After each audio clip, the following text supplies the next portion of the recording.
അല്ല മൂസക്ക ഇതെവിടുന്നാ വരുന്നത്? ഞമ്മള് മുക്ക ഹയർ സെക്കൻഡറി സ്കൂളിൽ പോയതാ. ആടെ 5 മുതൽ +2 വരെ അഡ്മിഷൻ ആരംഭിച്ചിട്ടുണ്ട്. മലയാളം മീഡിയത്തിന് പുറമെ ഇംഗ്ലീഷ് മീഡിയത്തിനും പ്രവേശനം തുടങ്ങിയിട്ടുണ്ട്. അഡ്മിഷനും യൂണിഫോമിനെല്ലാം കൊറേ പൈസ ആയിട്ടുണ്ടാവുമല്ലോ. എന്ത് പൈസ?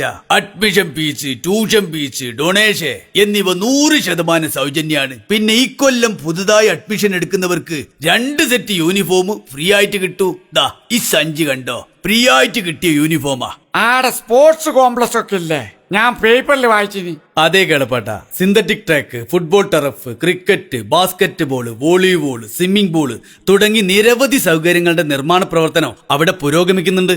അത് മാത്രോ, പാഠ്യ വിഷയങ്ങൾക്ക് പുറമെ കലോത്സവ കായിക മേഖലകളിലും വളരെ പ്രാധാന്യം കൊടുക്കുന്നുണ്ട്. പിന്നെ നമ്മളെ നാട്ടില് 10ാം ക്ലാസ്സിലും +2വിനും ഏറ്റവും കൂടുതൽ ഫുൾ A+ കിട്ടിയ വിദ്യാലയജാനം എടുത്തിയത്. ഇതല്ല എനിക്കങ്ങനെ അറിയാ. എന്റെ മോളും ആടല്ലേ പഠിക്കുന്നത്. ഇംഗ്ലീഷ് പരിശീലിപ്പിക്കാൻ വേണ്ടി റോബോട്ട്, കോഡിംഗ് ഉൾപ്പെടെ അത്യാധുനിക സൗകര്യമുള്ള IT പാർക്കും പിന്നെ സിവിൽ സർവീസ് പരിശീലനത്തിലുള്ള അഭിരുചി വളർത്തിയെടുക്കാനും USS സ്കോളർഷിപ്പ് നേടാനുമുള്ള പ്രത്യേക പരിശീലനവും ആടെ ഉണ്ട് എന്നാ മോള് പറഞ്ഞത്. എന്നാ പിന്നെ ഒന്നും നോക്കണ്ട കേളപ്പാട്ട, നമ്മൾ അശോകന്റെ മോനെ ആടെ ചേർക്കാം. എന്തെങ്കിലും സംശയം ഉണ്ടെങ്കിൽ ഈ കാണുന്ന നമ്പറിൽ വിളിച്ചാൽ മതി. School manager വത്സം മഠത്തിലിന്റെ നമ്പറാണിത്. മുക്ക ഹയർ സെക്കൻഡറി സ്കൂള് ഇനി അന്താരാഷ്ട്ര നിലവാരത്തിലേക്ക്. മറക്കണ്ട കേട്ടാ, ഇന്ന് തന്നെ പോയി അഡ്മിഷൻ എടുത്തോളേ.